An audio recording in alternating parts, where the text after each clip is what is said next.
Welcome to Sputnik, orbiting the world with me, George Galloway. And with me, Gayatri. In 1989, the last Soviet column left Afghanistan. It brought to an end a 9-year intervention, costing untold amounts of blood and treasure. The left-wing government left behind in Kabul struggled on for longer than most thought possible before being overrun by the US-backed and Saudi-funded fanatics who murdered the president, Najibullah, hanging him from a lamppost with his severed penis stuck in his mouth. It was the shape of things to come. Competing Mujahideen factions proceeded to murder each other on an industrial scale until the Taliban crushed them all and teamed up with Al-Qaeda in one of the most obscurantist states in history, the Islamic Emirate of Afghanistan. As the world knows, they soon turned on their erstwhile patrons, from Al-Khobar to the Twin Tower. A useful reminder that Mary Shelley's novel Frankenstein should be read right to the end. Our first guest charted all of this and more in his peerless career as a foreign correspondent for The Guardian and as the author of Ghosts of Afghanistan. And I'm glad to say Jonathan Steele joins us now.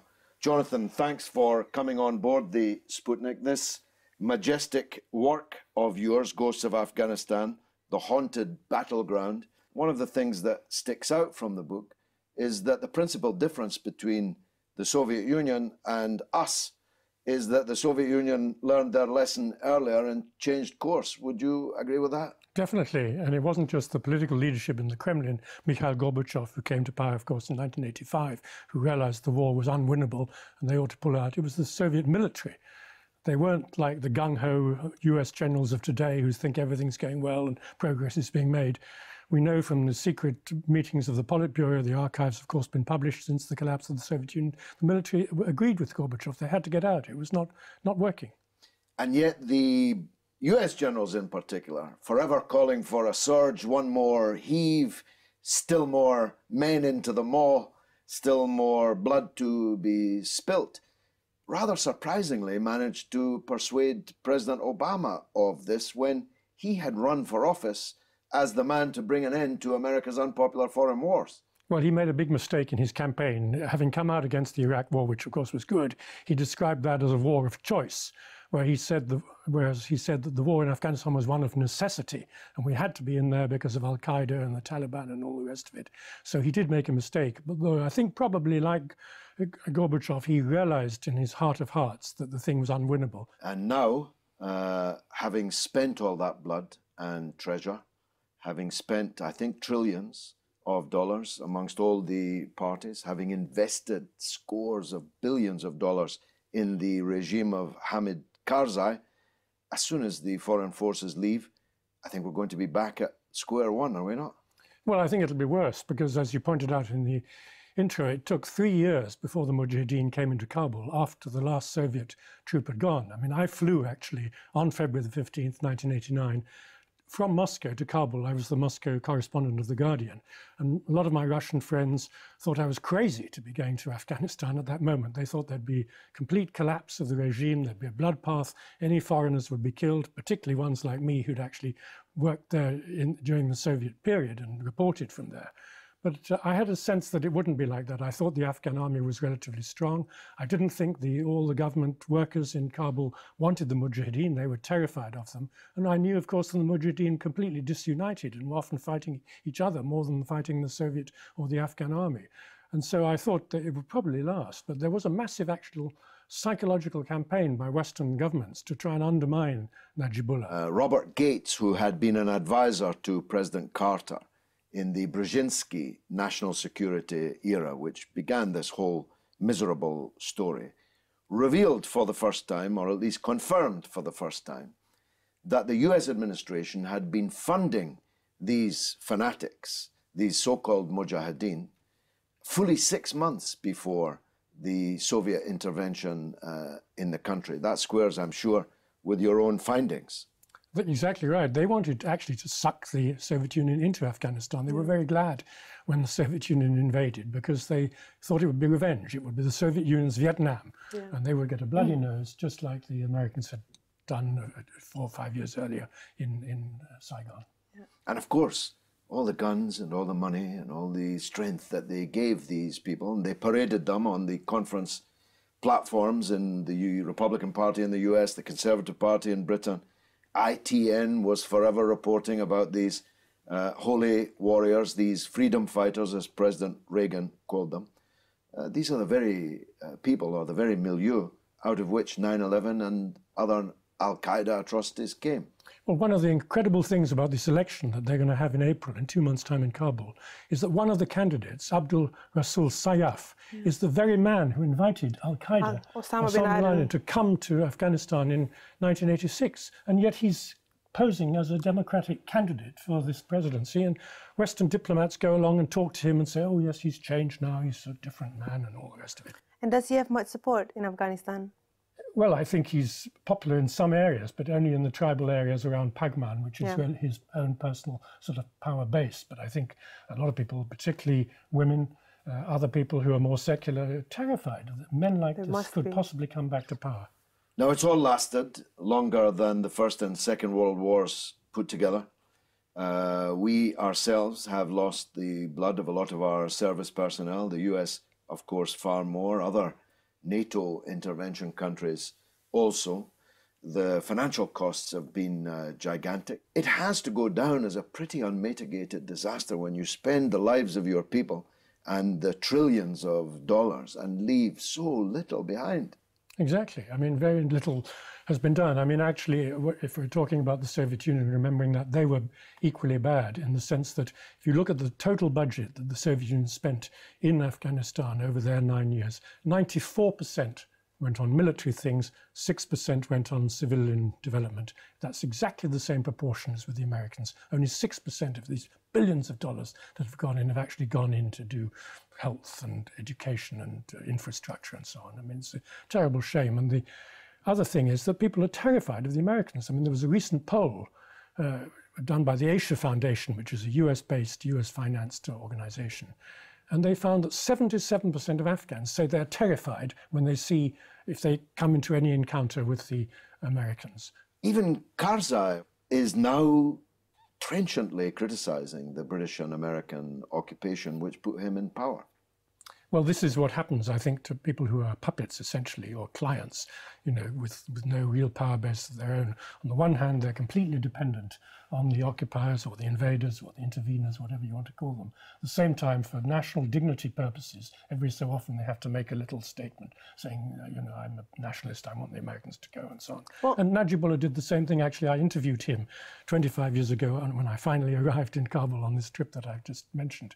And I got the first interview with Najibullah since the Soviets went, and it was incredible because he was doing exactly what Karzai's doing. He even used the word diktat to describe the Soviet occupation. He said, I referred to some quote from the British Foreign Secretary at the time who said Najibullah ought to resign. And I said, what do you think of that statement? He said, look, we've just liberated ourselves from one diktat, and you're now trying to impose another one on us. How can we do that?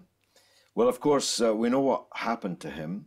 I presume Karzai will be better organized and will be out on a flight to enjoy some of the fruits of his presidency in Dubai or somewhere. But where does that leave Afghanistan? Where will the people be if we are lucky enough to be talking together 5 years from now? What kind of Afghanistan are we going to have? Well, as you pointed out, there was a civil war going on even before the Soviets came in December 1979.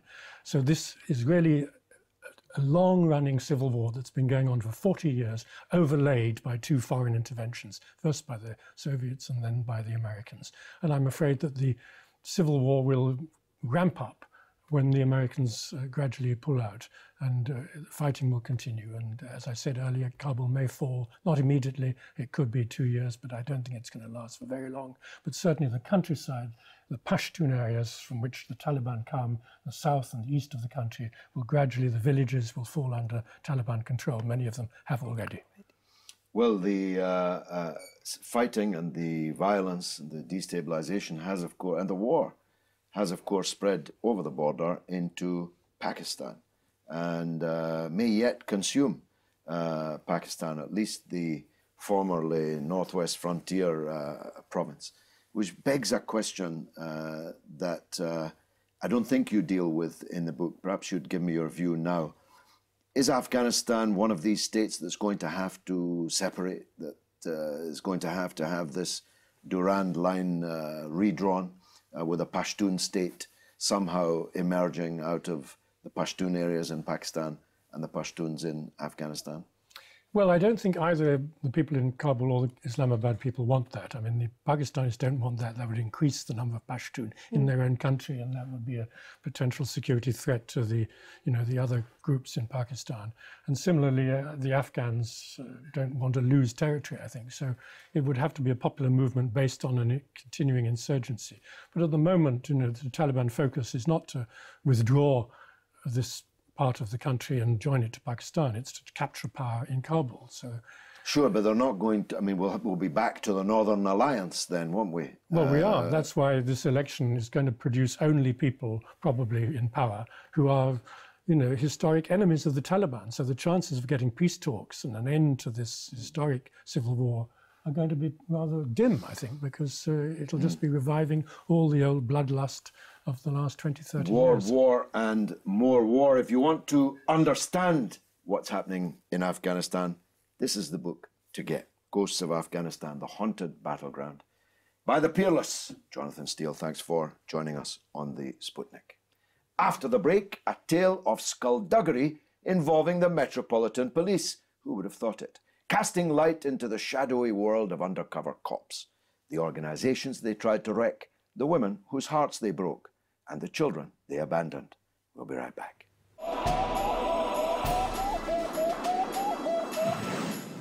Last month, in a humiliating judgment, the Court of Appeal in London quashed the convictions of dozens of environmentalists, originally convicted of hijacking a coal train on its way to a power station, on the grounds that the British government prosecutors had failed to disclose to the defence or to the judge in the original trial that the effective ringleader of the hijack was in fact a police officer operating undercover as a provocateur.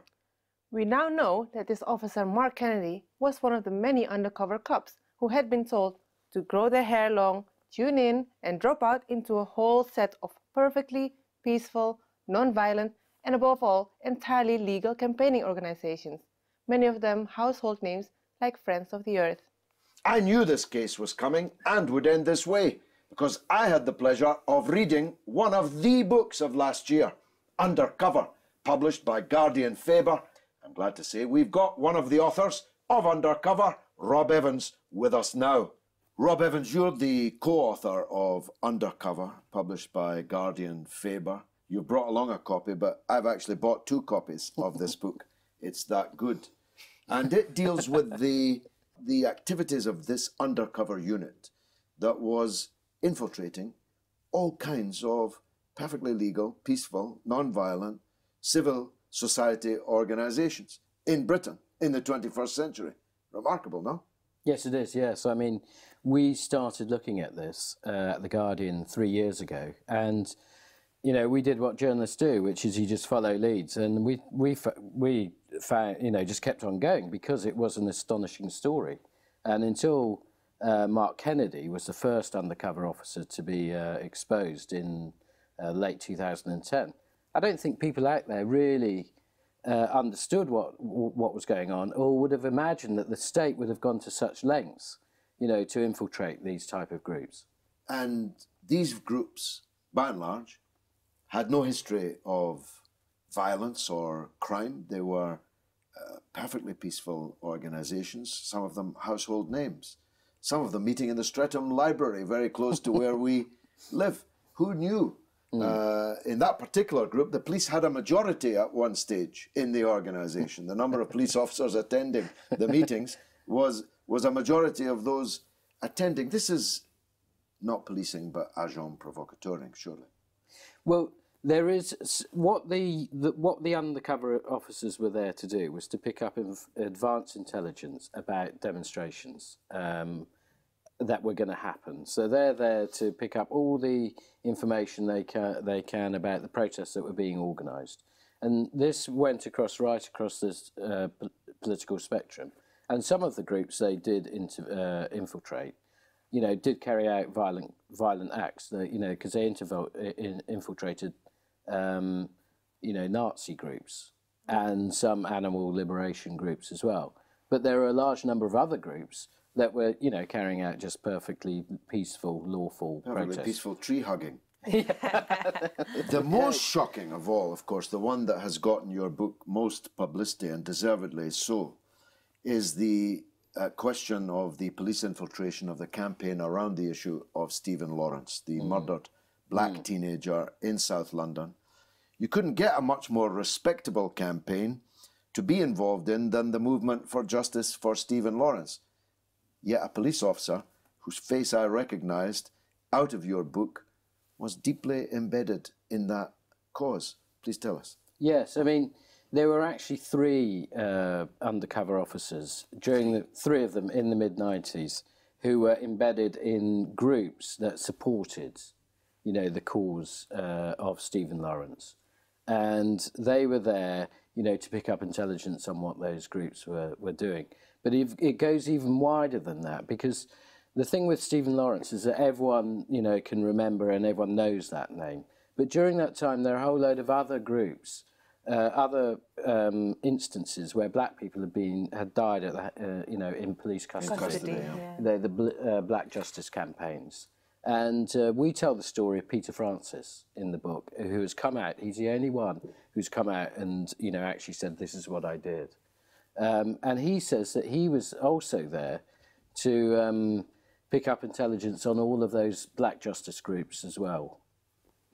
Well, I recognised the aforementioned gentleman from the book, but I have unfortunately, an even closer association with, in a way, the most senior of the policemen unmasked by you and others. But you in the book bring us remarkable information about him. His name was Bob Lambert. I had no idea that he had been a police spy, and a particularly disreputable one. Tell us the story of Bob Lambert. Bob Lambert was a very skillful operator, and he was a very convincing man when he was undercover.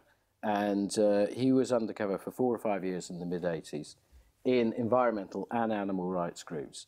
During that time, he had relationships with 4 women, and one of them, he had a child with the woman. None of the 4 knew that he was an undercover copper, and he abandoned her and their child, their boy, in the late 80s, and took no part in helping to bring up that child. And she only found out by chance, 24 years later, that he had been an undercover copper. By which time the child was grown up, thought his father had just walked out of his life? Yes, yes. The mother, she's taken it very badly, and she's now needed treatment for it. She and a group of around 10 women are now taking legal action against the police because, they say they've suffered enormous emotional trauma from having relationships with men. These are long, substantial, very meaningful relationships with men that they didn't realise at the time were spying on them. Were spies, yeah. And that they found out many years later were spies. And they've said that the police are responsible for the trauma and devastation that they've suffered. I'm just so astonished at the fact how easy it is for them to go from one to the other disguise, presumably changing names as well. Yes. And all the legal paperwork that comes with it. It must go all smoothly for them. Well, the thing about when the police set up this undercover unit, they went to very elaborate lengths to make sure that the officers who went undercover would not be discovered. So they, in effect, fitted the spies had to develop their own fake persona, and it had to be very convincing. And they went down, into the archives and found the records. Found a boy who had died at a young age, and in effect, took their identity, as if they were then they then assumed their identity as if that boy had grown up. It's like a cold case CSI. Yes, yeah, it's like the activities of criminals rather than police officers. So there's the identity of a dead baby has been stolen. Without the knowledge of the parents. Without the knowledge of the parents. A woman is falsely drawn on a false basis, drawn into a relationship. Children are then born, then abandoned. It's a pretty sorry story. What kind of men are they that do this kind of thing for a living? Well, the best undercover officers are always the best liars. They're very convincing, and they have to be convincing if they're going to survive out there. Otherwise, they will get rumbled, because a lot of the activists that they are infiltrating are actually quite, they're pretty clued up, politically sussed people, yeah. Yeah, and they can notice, they get a feeling about people if they're not right. So a lot of these are, Bob Lambert, for example, was one of the best operators that we know about. There may have been others that we have no idea about because they were so smooth that we don't have even a clue about. But they were very convincing. Must be an expensive business also, because you're creating a false identity for someone over many years. Yes. So he has to have his actual house where his real wife and children live, and he's got to have a fake house cover. Paid for by the state. Paid for by the state. He's got to have a vehicle in both places. He's got to have a life in both places. Yeah. What justified this huge expenditure from the Metropolitan Police's budget? Well, that's the question, isn't it? I mean, at the heart of all of this is the justification. Why? I think people out there can say, can think, well, okay, then if you're infiltrating the IRA, we can see why you did that. But here, the question that a lot of people are asking is, why is the state going to such lengths, and duplicity to infiltrate groups that, were committing, minor crime, really, if they were committing crime? But they're no direct threat to the state, I assume. Well, it depends how you define a threat to the state. I mean, all these undercover officers in that particular unit were special branch officers, and special branch was there basically to collect information about political activists that they perceived were a threat to the state. The $64,000 question is this still going on? The people who are watching this, who are involved in civil society organizations, how worried should they be that the woman or the man sitting next to them is actually a copper? Yes, well, I mean, I think it is still going on, basically, because the police make no attempt to say it stopped. At what level and what extent, I don't know. But I think they are still out there. All the information that has come out has not come out, because the state has wanted to tell us this. It's come out because of, the detective work of either the campaigners or whistleblowers who have come and talked to us. And you, who, with Paul Lewis, produced this really wonderful book. I said last year that this was one of the books of 2013. I tell you, it still repays reading today. Rob Evans, thanks for joining us on the Sputnik. Thank you very much for having me. Now it's your turn to tell us what you think in the social media review. Gayatri, what's rattling? I asked whether the 12-year war in Afghanistan was worth it and what was actually gained from it. The verdict was unanimous. Mark Walder says, for Western governments regarding oil and opium, yes, there was a lot to gain. For the people of Afghanistan and the region, of course not. And on Facebook, Mitchell Hawes says, well, we did at least give the warlords and drug producers back their liberty to reign terror over the world following on from the lovely Taliban and all their libertarian views. The UK and US backed the Mujahideen back in the day, getting rid of the only legitimate government in memory. They brought stability in Afghanistan, but not a pro-Western stance. So off they went, and following on came Al-Qaeda. Well, this is a very important point, that the government that came before the US intervention in Afghanistan in 1979 was, briefly, warts and all, the only progressive government of any kind that Afghanistan has ever had. They talk about women's rights.